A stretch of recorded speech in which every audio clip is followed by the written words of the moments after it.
నల్గొండ జిల్లా చింతపల్లి మండల కేంద్రంలో మహాకూటమి బలపరిచిన దేవరకొండ నియోజకవర్గ అభ్యర్థి నేనావత్ బాలు నాయక్ ఇంటింట ప్రచారం నిర్వహించారు.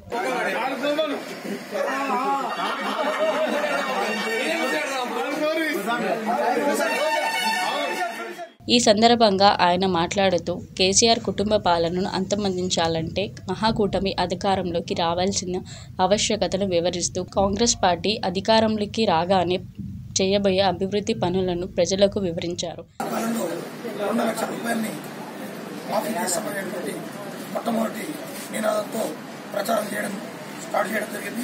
అలాగే దాని మీద కూడా రైతులు బాగా స్పందిస్తూ ఉన్నారు. ముఖ్యంగా యువత గ్రాడ్యుయేట్స్ అందరికీ నిరుద్యోగ వృత్తిని 3,000 రూపాయలు కూడా మేనిఫెస్టోలో చేర్చడం ద్వారా యువత కూడా బాగా స్పందించి స్వచ్ఛందంగా కాంగ్రెస్ పార్టీలోకి రావడం జరుగుతూ ఉంది. ముఖ్యంగా టీఆర్ఎస్ ప్రభుత్వం డబుల్ బెడ్రూమ్ల విషయంలో ఎంతగా ఫెయిల్ అయిందనేది ఈ యొక్క రాష్ట్ర ప్రజలందరికీ తెలుసు. దాంట్లో భాగంగానే కాంగ్రెస్ పార్టీ మేనిఫెస్టోలో సొంత స్థలం ఉన్న వాళ్ళు ఎక్కడ ఇల్లు కట్టుకున్నా కూడా 5 లక్షల రూపాయలు, అలాగే దళితులకు విద్యార్థులకైతే 6 లక్షల రూపాయలు ప్రకటించడం జరిగింది. తెరాస అవినీతి పాలన ఈ నెల 12వ తేదీతో ముగిసిపోతుందని, రాబోయే కాలం ప్రజలకు అందుబాటులో ఉండే ప్రభుత్వం ఏర్పడిపోతుందన్నారు. ప్రజలు తమ ఓటు హక్కుని సద్వినియోగం చేసుకొని కాంగ్రెస్ పార్టీ చేగుర్తుకు ఓటు వేసి అత్యధిక మెజారిటీతో తనను గెలిపించాలని కోరారు. కాంగ్రెస్ పార్టీ మేనిఫెస్టో ప్రకటించిన ప్రకారం రైతులకు రుణమాఫీ కింద ఏకకాలంలో 2 లక్షల రూపాయలని మాఫీ చేస్తామనేటువంటి మొట్టమొదటి నినాదంతో ప్రచారం స్టార్ట్ చేయడం జరిగింది.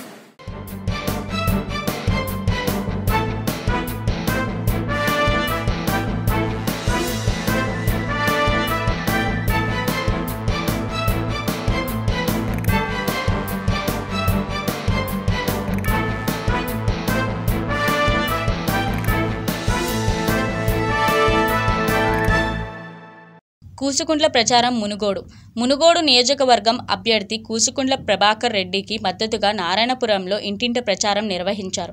తాజా మాజీ ఎమ్మెల్యే అయిన కూసుకుంట్లకు ప్రధాన ప్రత్యర్థి కాంగ్రెస్ నాయకుడు రాజగోపాల్ రెడ్డి ప్రచారంలో కూసుకుంట్ల దూసుకుపోతున్నారు. ప్రయత్నాలు చేసిన అడ్డుకున్న నాయకుడు కేవలం కాంగ్రెస్ నాయకుడు. ఏ కోణాలు చూసినా కానీ ప్రతినిత్యం మనల్ని వెనుకబడేయడానికి ప్రయత్నం చేసిన నాయకులు ప్రత్యక్షంగా పరోక్షంగా వెనుకబాటు తనకి ప్రత్యక్ష నిదర్శనం కాంగ్రెస్ నాయకులు. ఎన్నో రోజులుగా ఎన్నో విధాలుగా ఏ విధంగా ముందుకెళ్ళనీయకుండా వెళ్ళిన మనని వెనకతో పట్టించడానికి ప్రత్యక్ష కారణం కేవలం కాంగ్రెస్ నాయకులు. అసెంబ్లీ సాక్షిగా దొంగలు అని తెలుగుదేశం నాయకులు, అసెంబ్లీ సాక్షిగా దొంగలు అన్న కాంగ్రెస్ నాయకులు ఇద్దరు కలిసి ఇలా దొంగ నాటకాలు ఆడడానికి అందరూ 119 కాన్స్టిట్యూన్సీలను పంచుకొని కేవలం మన నియోజకవర్గాలను పంచుకొని దొంగతనాలు చేయడానికి మాత్రమే ఈరోజు మన ముందుకు వచ్చిన నాయకులందరినీ 80% నమ్మొద్దని మీ అందరికీ హృదయపూర్వకంగా మరోసారి విన్నపం చేస్తున్నాను.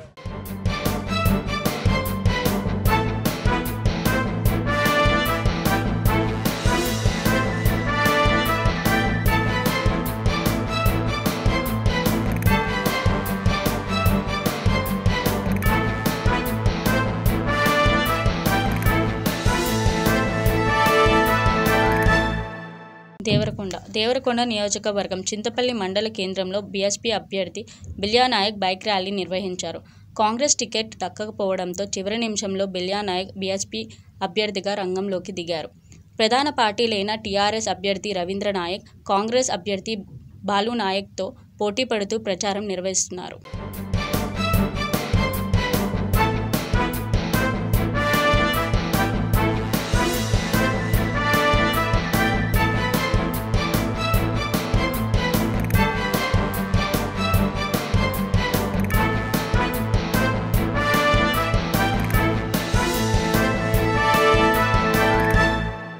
కోదాడ నియోజకవర్గం బీఎల్ఎఫ్ అభ్యర్థి బూరి శ్రీరాములు నడిగూడెంలో ఇంటింట ప్రచారం నిర్వహించారు. మొత్తం దాదాపు 1,00,000 ఎకరాలు సాగులోకి వస్తాయి. ఇది ముఖ్యమైనట్టుగా భావిస్తాం జరుగుతుంది.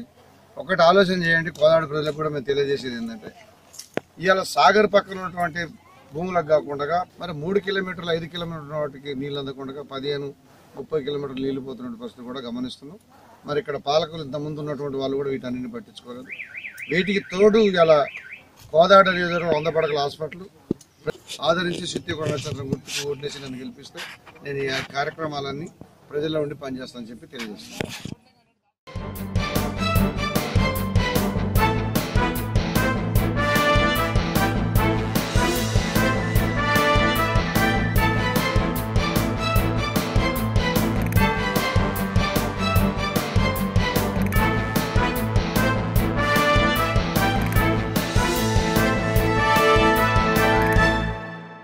నేషనలిస్ట్ కాంగ్రెస్ పార్టీ ఎన్సీపీ ఖైరతాబాద్లో మేనిఫెస్టో విడుదల చేసింది. ప్రైవేట్ కార్పొరేట్ వైద్య సంస్థలు వసూలు చేస్తున్నటువంటి ఫీజులు సామాన్య కుటుంబం భరించలేనటువంటి పరిస్థితిలో ఉంది. రోగ నిర్ధారణకే లక్షల రూపాయల ఖర్చులు జరుగుతున్నటువంటి ఈ రోజు రోగ నిర్ధారణను పూర్తిగా ఉచితంగా జరగాలనేటటువంటి లక్ష్యంతో ఉన్నాం. అదేవిధంగా ప్రభుత్వ ఉద్యోగులకు ఇవ్వాల్సినటువంటి ప్రతి 6 నెలలకు కరువు భత్యం ఏదైతే ఉందో వాటిని కూడా మేము వెంటనే అందించేటటువంటి విధానాన్ని రూపొందించబోతున్నాం. శాంతి భద్రతలు శాంతి భద్రతలు అంటే law and order just peace అనే కాకుండా చట్టబద్ధంగా పోలీసు నిర్వహించాల్సినటువంటి బాధ్యతాయుతంగా నిర్వర్తించడం లేదు. మన నగరానికి తెలంగాణకు సంబంధించిన ఎంపీ ఒక పోలీస్ స్టేషన్లో తన కార్యకర్తల పైన దాడి జరిగిందని ఫిర్యాదు చేస్తే ఫిర్యాదుకు ఎఫ్ఐఆర్ చేయాలి ప్రాథమికంగా ఫస్ట్ ఇన్ఫర్మేషన్. అది కూడా ఒక ఎంపీ వెళ్తే కూడా ఫస్ట్ ఇన్ఫర్మేషన్ రిపోర్ట్ ఇవ్వట్లేదు. అంటే ఎఫ్ఐఆర్ కట్టడంలో కూడా పోలీసులు ఘోరంగా వైఫల్యం చెందుతున్నారు. అంటే బాధ్యతాయుతంగా వ్యవహరించడం లేదు. ఇది ఒక చిన్న తాజా ఉదాహరణ, కానీ అనేకం జరిగినాయి. ఈ మొత్తం ఈ తెలంగాణ రాష్ట్రంలో 4.5 సంవత్సరాల్లో జరిగినటువంటి బాధ్యత లేకుండా వ్యవహరించినటువంటి ఈ పోలీస్ శాఖ లా అండ్ ఆర్డర్ అనేటటువంటి శాంతి భద్రతలు శాంతియుత సమాజాన్ని నెలకొల్పడంలో వైఫల్యం చెందినటువంటి సందర్భాలు ఎన్నో ఉన్నాయి. కాబట్టి శాంతి భద్రతల మీద మేము ప్రత్యేకంగా దృష్టి వ్యవహరిస్తూ ప్రభుత్వ భూములను కాపాడుకుంటూ ప్రభుత్వ ఆస్తులను కాపాడుకునే విధంగా మేము మేనిఫెస్టోని తయారు చేయబోతున్నాం. అదేవిధంగా మహిళలు, షెడ్యూల్ కులాల కోసం, షెడ్యూల్ జాతుల కోసం, బీసీల కోసం ప్రత్యేకంగా మేము కొన్ని మెన్షన్ చేయడం జరిగింది. ముఖ్యంగా మహిళా సాధికారికత, వాళ్ళ మహిళల కోసం 50 ఆర్థిక సహాయాన్ని కల్పిస్తాం. ఇది ఆర్థిక సహాయం. బ్రదర్స్, ఇప్పుడున్నటువంటి పరిస్థితుల్లో ఇది సాధ్యమా అనేటటువంటి ఆలోచన కొందరికి రావచ్చు. మీరు అధికారంలోకి వస్తారా, ఇది చేస్తారా అని. ఇది అధికారంలోకి వస్తారా చేస్తారా కాదు. ఈ రాష్ట్రంలో మా యొక్క అవసరం లేకుండా ఏదైనా పార్టీకి అవసరం ఏర్పడితే మా యొక్క ఎమ్మెల్యేల అవసరం కూడా ఏర్పడుతుంది. ఖచ్చితంగా సహాయ సహకారాలు ఉంటే మా మేనిఫెస్టోలోని అంశాలను మీరు కూడా అనుసరించండి అని కోరేందుకు మాకు ఒక అవకాశం. సో మేనిఫెస్టోలు అనేటివి పార్టీలు బాధ్యతాయుతంగా ప్రజలకు తెలియజేసి పార్టీల యొక్క భవిష్యత్ ప్రణాళికలు తెలియజేస్తూ ముందుకెళ్లేటటువంటి రాజ్యాంగబద్ధంగా వెళ్లాల్సినటువంటి బాధ్యత పార్టీలకు ఉంది. ఎన్నికల నిబంధనలో కూడా భాగమే. కాబట్టి ఎన్నికల నిబంధనలను అనుసరించి మేనిఫెస్టోని మేము ఇప్పుడు విడుదల చేస్తూ ఈ మేనిఫెస్టోని మేము ఇప్పుడు రాష్ట్ర ఎన్నికల విభాగానికి కూడా అందజేయవచ్చు. అదేవిధంగా రైతుల కోసం రుణాల మాఫీ, వెనుకబడ్డ వర్గాల కోసం, బీసీల కోసం చట్టసభల్లో 50% రిజర్వేషన్లు కల్పిస్తూ చట్టం తీసుకొస్తాం. బీసీ సబ్ ప్లాన్ ఖచ్చితంగా అమలు చేస్తాం.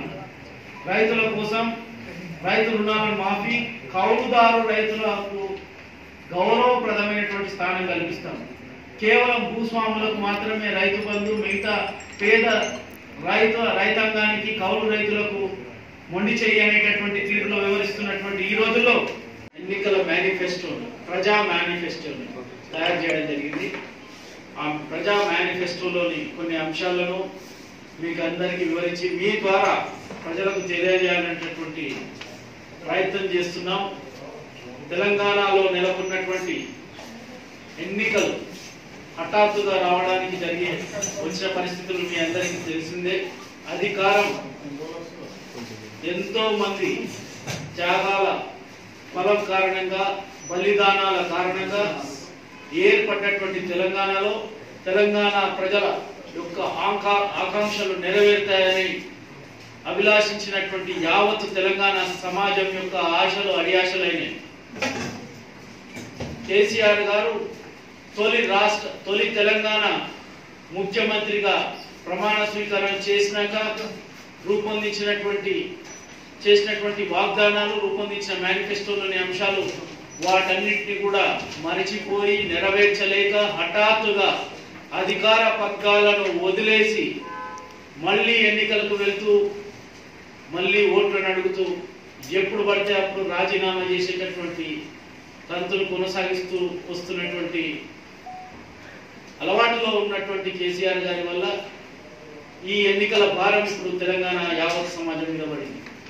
ఈ సందర్భంగా నేషనలిస్ట్ కాంగ్రెస్ పార్టీ యొక్క ప్రణాళిక ఎన్నికల మేనిఫెస్టోని ప్రజా మేనిఫెస్టోగా మేము తయారు చేయడం జరిగింది.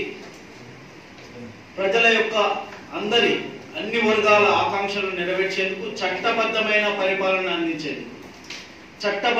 పరిపాలన అందించేందుకు రాజ్యాంగ స్ఫూర్తితో ప్రజాహితంతో ప్రజల ఆకాంక్షలు నెరవేర్చే విధంగా సంపూర్ణ సంక్షేమం కోసం, సంపూర్ణ వికాసం కోసం చట్టబద్ధంగా రాజ్యాంగబద్ధంగా ప్రజాస్వామ్యయుతంగా పారదర్శకమైనటువంటి పరిపాలన, బాధ్యతాయుతమైన పరిపాలన అందించేందుకు మా పార్టీ రూపొందించినటువంటి ఈ ఎన్నికల మేనిఫెస్టోలో ప్రధాన అంశాలు ఉచిత విద్య, ఉచిత వైద్యం, ఉన్నత విద్య, పాఠశాల విద్య ఉచితంగా అందరికి పూర్తిగా ఉచితంగా అందాలనేటటువంటి ఆకాంక్షతో ఉన్నాం. అదేవిధంగా వైద్యమే కాకుండా వైద్య చికిత్సలు